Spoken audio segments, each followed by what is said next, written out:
Distance और displacement पर हमने बात की थी, लेकिन अब इन तीन केसेस को डिस्कस करते हैं कि इनमें डिस्टेंस क्या होगा और डिस्प्लेसमेंट क्या होगा।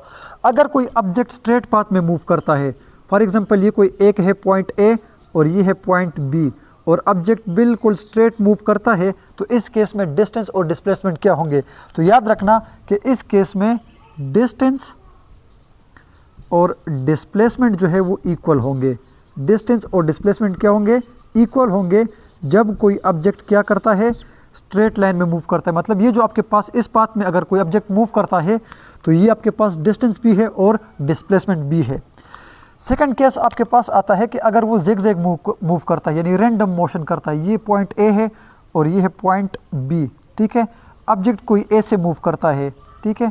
तो अब आप मुझे बता दें कि इस केस में डिस्टेंस क्या होगा और डिस्प्लेसमेंट क्या होगा। तो याद रखना कि इस तरह के केसेस में डिस्टेंस हमेशा ग्रेटर होता है डिस्प्लेसमेंट से, यानी distance is greater than displacement, ठीक है।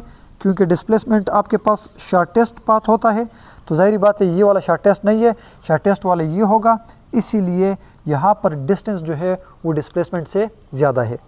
लेकिन जब आप क्लोज पाथ की बात करोगे, फॉर एग्जांपल कोई ऑब्जेक्ट है यहाँ पर, वो ए से मूव करता है, यहाँ तक आता है, फिर वापस जाता है, तो इस केस में डिस्टेंस जो है वो फिर ग्रेटर होगा डिस्प्लेसमेंट में, यानी डिस्टेंस डिस्प्लेसमेंट से क्या होगा, ग्रेटर होगा।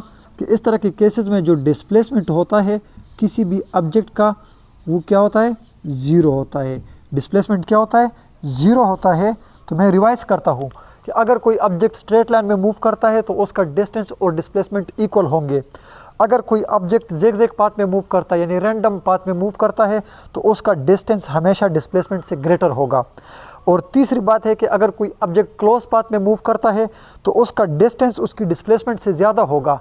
और मसला ये है कि यहाँ पर इस केस में डिस्प्लेसमेंट आपके पास ज़ीरो होगा, क्योंकि the displacement in any close path is zero, ठीक है।